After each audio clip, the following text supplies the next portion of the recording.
ভোররাত হঠাৎ বিকট বিস্ফোরণ, যুদ্ধ বিমানের শব্দ, বিদ্যুৎহীন হয়ে পড়ে রাজধানীর বড় অংশ। ল্যাটিন আমেরিকার দেশ ভেনেজুয়েলার রাজধানী কারাকাসে ঠিক কী ঘটছে, আর এই হামলার পেছনে কেন যুক্তরাষ্ট্র? আজকের এক্সপ্লেইনারে জানব এসবের বিস্তারিত। শনিবার ভোররাতে ভেনেজুয়েলার রাজধানী কারাকাসে একাধিক বিস্ফোরণের শব্দ শোনা যায়। প্রত্যক্ষদর্শীরা জানান, একদিনে অন্তত 7টি বিস্ফোরণ ঘটে এবং নিচু দিয়ে উড়ে যায় যুদ্ধবিমান। শহরের দক্ষিণাঞ্চলের বড় সামরিক ঘাঁটির কাছে বিদ্যুৎ সংযোগ বিচ্ছিন্ন হয়ে পড়ে। আকাশে দেখা যায় কালো ধোঁয়ার কুণ্ডলী। প্রত্যক্ষদর্শীদের মতে বিস্ফোরণ হয়েছে লা কার্লোটা সামরিক বিমান ঘাঁটি এবং ফুয়ের্তো তিউনা সামরিক ঘাঁটিতে, যা ভেনেজুয়েলার প্রধান সামরিক ঘাঁটি।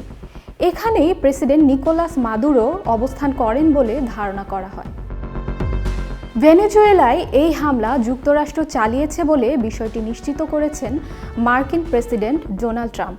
মার্কিন প্রেসিডেন্ট ডোনাল্ড ট্রাম্প দাবি করেছেন যুক্তরাষ্ট্র ভেনেজুয়েলার প্রেসিডেন্ট নিকোলাস মাদুরো ও তার স্ত্রীকে আটক করে দেশটির বিরুদ্ধে বড় পরিসরে সামরিক হামলা চালানো হয়েছে। নিজের সামাজিক যোগাযোগ মাধ্যম ট্রুথ সোশ্যালে দেওয়া এক পোস্টে ট্রাম্প বলেন, মাদুরোকে ভেনেজুয়েলা থেকে বাইরে সরিয়ে নেওয়া হয়েছে, যদিও এ বিষয়ে বিস্তারিত তথ্য এখনও প্রকাশ করা হয়নি। তবে ট্রাম্পের দাবির বিষয়ে এখন পর্যন্ত ভেনেজুয়েলা সরকার আনুষ্ঠানিকভাবে কোনো প্রতিক্রিয়া জানায়নি। হামলার কিছুক্ষণ আগেই মার্কিন বিমান চলাচল নিয়ন্ত্রক সংস্থা FAA ভেনেজুয়েলার আকাশসীমা ব্যবহার নিষিদ্ধ করে।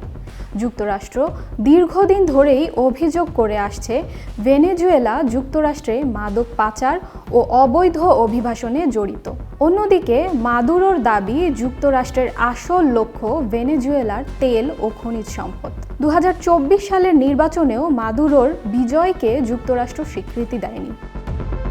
কারাকাসের আকাশে বিস্ফোরণ, যুদ্ধ বিমানের গর্জন, এটা কি কেবল একটি সামরিক অভিযান, নাকি ল্যাটিন আমেরিকার নতুন করে বড় কোনো সংঘাতের শুরু? আপনি কি মনে করছেন? এটি কি মাদক বিরোধী অভিযান, নাকি তেল ও ভূ রাজনৈতিক স্বার্থের লড়াই?